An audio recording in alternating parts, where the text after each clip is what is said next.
Hey MVPs, Rico Knows here. I'm actually not going to show you guys the chart for this one because I'm giving away this fight for free. So just a heads up, it's the main event. I always give away the main events for free. If you want to see the full chart, you got to become an MVP. That's just the way it goes. I'm going to do an entire recap video where I talk about all the fights in one video, and I'm going to post that probably in the next 24 hours. But when you look at this card right here, the main event, Tuivasa. I can say his name, bro. You guys know I struggle with names. Against Marcin Tybura. If you don't know Ty's always doing a shoey.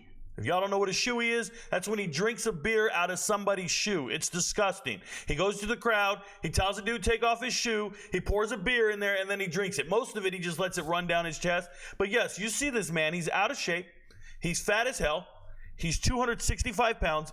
And the worst thing that you could ever do is underestimate this southpaw, this guy right here. He's a vicious person, not trying to get takedowns at all. He strikes, he punches you. He's from New Zealand. He talks kind of funny, right? I think he kisses the queen's money. I don't know what's going on. But Marcin over here, Marcin Tybura is not as heavy as he should be. 249, he could be bigger. He could be stronger. He could be more, I guess, dominant. But he is a complete fighter. Like, that guy's cool. He just doesn't have one-punch knockout power. And in the heavyweight division, that's a problem. If you don't know about UFC heavyweights, it's a problem. There's nothing guaranteed in UFC heavyweights. It's just you either got one-punch knockout power or you're John Jones. And I don't talk about John Jones because that's a criminal.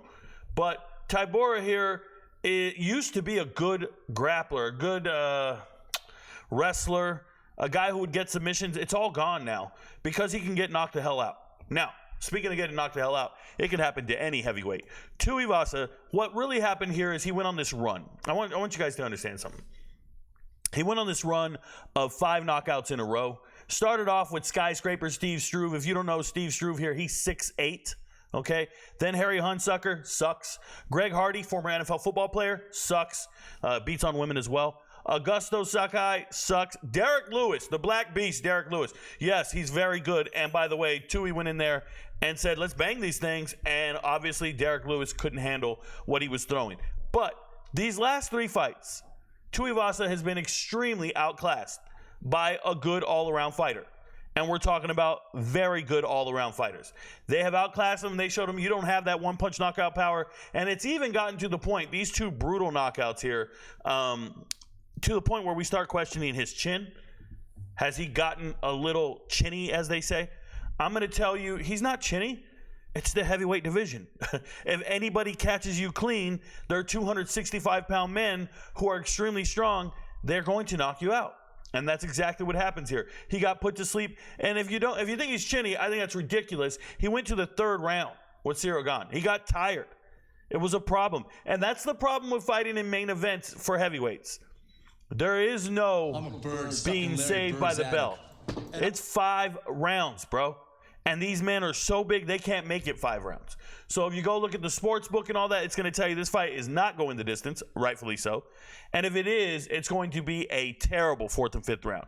It's going to be 2 huge men just laying on each other up against the cage in some type of clinch work, a 50-50, exchanging underhooks, and really doing nothing with it. That being said, the fighter that Tuivasa is this down here. The guy who lost 3 in a row. The guy who just lost these 3. Yes, everybody's infatuated with these knockouts, but I don't know if that's ever really happening. I don't know if it's going to happen. So you got Marcin here, Marcin Tybura, very, very suspect record. Yes, he was winning in the regional scene for a long time. By the way, he was a submission artist. Submissions. And then he kind of got to the UFC back in 2016, and he started fighting guys, and he beat Andrei Arlovski. And at that time, that was a big name. Losing to Fabricio Verdum. Not a bad thing. That's a Hall of Famer, right? These are guys, Derek Lewis getting knocked out, beating Steven Struve, the skyscraper. They've all kind of fought the same heavyweights. Yes, knocking out Greg Hardy. What do you know? Knocking out Ben Rothwell, another brute of a man. Beating Walt Harris, very impressive. But as you keep seeing it, here's what I see, is a man who's in shape and capable of going 3 rounds multiple times. Now, he did get knocked out against Tom Aspinall. I think Tuivasa would have been knocked out by Tom Aspinall, to be real. So I'm looking at a fighter, though, that has the skill set to extend these fights and last long. So I'm looking at it and go, man, maybe he can make it last to the third or fourth round. And at that point, Tuivasa's dead in the water. Maybe Marcin Tybura's got a chance to win this fight. But when you go look at it, it's a coin flip. They don't expect it to go the distance, so what do they expect? They expect a Tybura knockout? Probably not. I don't think so. Tybura by points? I mean, now we're talking, you think the fight's going the distance. Everybody's on a Tuivasa knockout. TKO, it's plus 105, and it's just saying Tui's got that punch. He's going to make it happen. Tuivasa knockout, plus 105. Go double your money. That's the bet everybody's going to make on this fight. I'm not going to show you the card. I'm not going to show you the ticket and let you know what exactly I picked unless you're an MVP. I just wanted to give you guys a breakdown of who these two guys are. Tuivasa's got one punch knockout power, and the world thinks it's going to end in the first round because that's what he does. He puts people to sleep in the first round. But if he doesn't, we're going to start swimming in the deep end, and heavyweights don't last long in the deep end. Your friends don't know, but Rico knows. Sorry I didn't give you a pick, guys. Good luck.